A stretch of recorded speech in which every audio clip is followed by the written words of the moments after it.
we're going to start with this Pistons and Magic game.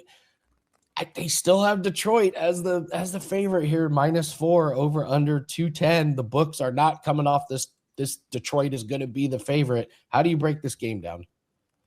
So I did a video right before the playoffs started where I gave Teddy's top 5 tips for betting the NBA postseason.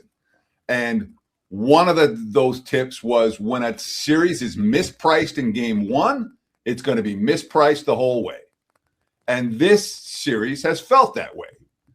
When we think about Orlando's full season, I mean, remember, this team was lined at 51.5 wins coming into the campaign. Only the Cavs and the Knicks were lined higher in the Eastern Conference, whereas Detroit was lined at 46.5 wins. So coming into the season, Orlando was thought to be the better of these two teams. Here in the postseason, we have a big 4 for Orlando. Banchero, Wagner, Bane, and Suggs.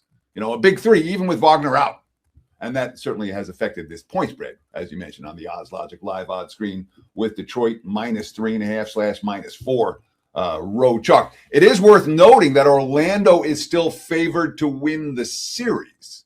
If you think the Magic are going to win one of the next 2 games, -135 range for Orlando just to win one of the next 2. Obviously, you get a plus price on the Pistons. And obviously, if Detroit wins game 6, they will be favored at home in game number 7. It is worth noting Wagner hurt out for tonight, and he was the primary defender for extended stretches for Cade Cunningham the first 4 games. Wagner got hurt. Cunningham went nuts with a 45-point performance in game number 5, a difference maker in that ballgame. Of course, Banchero had a 45-point performance as well in that contest. But when you read the quotes coming out of these 2 locker rooms, it's hard to make a case. It really is hard for me to make a case for a side in this ballgame. I believe Detroit has been a character team all year. I believe in the Pistons with their back against the wall. This is the team you want with their back against the wall. And, Bickerstaff even said it. When our backs are against the wall, we come out swinging. The spirit carries over. The want to not to let your teammates down carries over. We got a locker room full of guys that feel that way until the fat ladies until that fat lady starts singing. We've got life. Now we got to go to Orlando, get 1 win there. We won on the road before. It's a simple formula for us. Stay in the moment, stay present, take it 1 game at a time. That's as bet on as a quote as I'm going to see this time of the year and then the postseason. That said, Mosley, he's saying the right things too. Sense of urgency, sense of taking care of things at home with the way we know how to play at home in front of our fans, that energy, that excitement in the building. We got to make sure we're doing the smart version of it. It's not about hitting home runs, it's about hitting singles all night long. That's doing the little things, the box out, the free throws being made. Our defense is what's going to be key for us. Bickerstaff, there's room for improvement after game 5. Both quotes, all the quotes are bet on, bet on, bet on. Both teams in my mind, bet on, bet on, bet on. What do you do in this spot? What do we expect in elimination games? The defense is going to be there. All right. The intensity is going to be there. Not going to overthink this. Under Pistons, Magic. And again, 210, the prevailing number. You can find 210.5 if you shop around. I'm not expecting a foul fest. I'm not expecting a whole lot of open looks for either of these 2 teams. Let's expect a low scoring affair in this elimination game tonight and take under Magic and Pistons. We got to move on to the Lakers and the Rockets becoming one of the more polarizing series here. And you're so right, Teddy. Like if it's mispriced game 1, it's good. Like they just got to stick to their guns here. Houston -3.5 over under 205.5. This number just keeps every game. They're just like, they're not scoring. They're not scoring. They're not scoring. Now this is just an incredibly low number. What do you make of this Rockets team? No Durant. Reeves came back, looked okay, 34 minutes off the bench. What do you make of this game? I think that the winner of this series is not going to win the next series. bold hot take alert. Yeah. So, and again, look at the Odds Logic live odds screen right now. Houston 3.5 at home. And again, the Lakers were in this same range in game 5.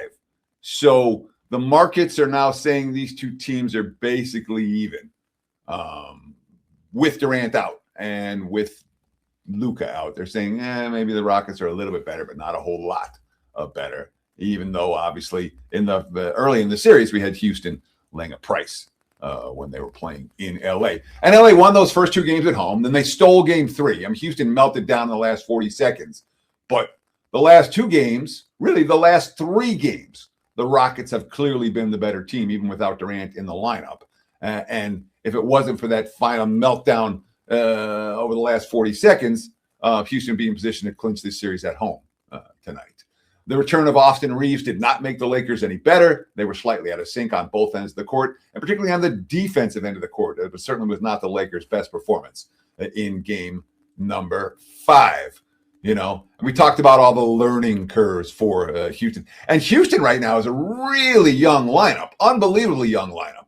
You know, one of the youngest in playoff history. When you talk about Reed Shepherd, Jabari Smith, Amen Thompson, Sengun, and Tari Eason, second youngest lineup in postseason were first since they were first tracked more than 50 years ago with Durant sitting. And we heard a lot of quotes from Udoka, hey, our team's got to grow up a little bit. Well, they did, and they have, certainly over the last couple of games. Jabari Smith saying that we're obviously the better team, I feel like, and then he backed it up. You know, quote, I don't care who we play. I don't care what team I'm on. When I was winning 22 games, I'd probably say we're the better team every night. I mean, people are going to take how they want to take it, but I don't care. All right. Very young Houston team facing a Lakers team that has a little bit of desperation right now. Austin Reeves, you know, quote, I hadn't played in a month, unfortunately. It's hard to emulate real basketball reps, even if you're doing it in practice.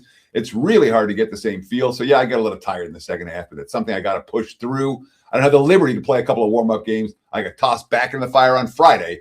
Hopefully, we'll have a better result.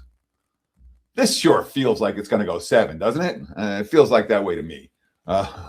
And we've seen, again, it was just a couple of years ago where the Heat led Boston 3-0. And then all of a sudden that series went to game 7. It kind of feels like that to me. If I'm playing, I'm laying. Rockets or pass. I think we'll see one more game on Sunday for these two teams to play for all the marbles.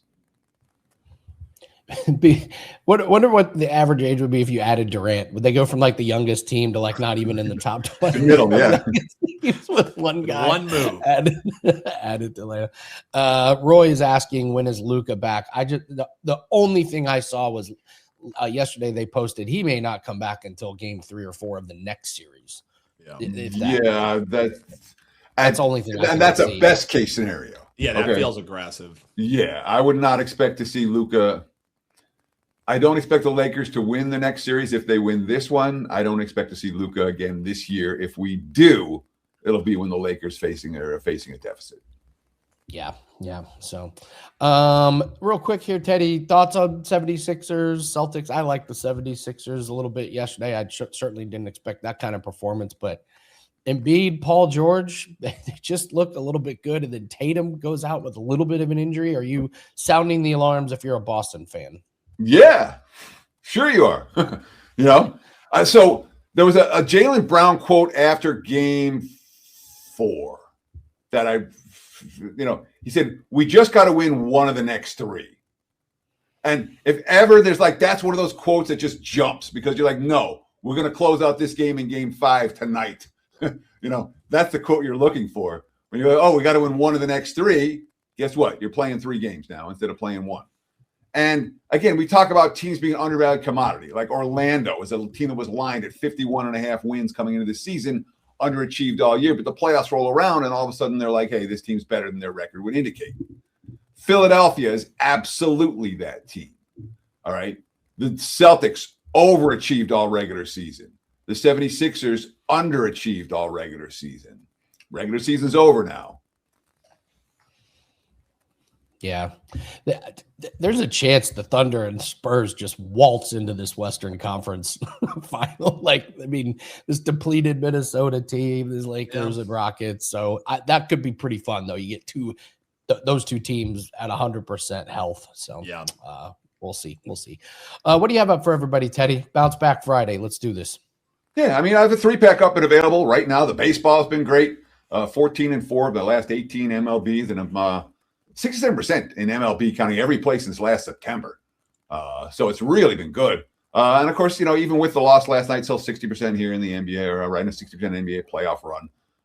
Certainly no disappointing result last night, but no disaster for the clients. Not even close. They've been making money.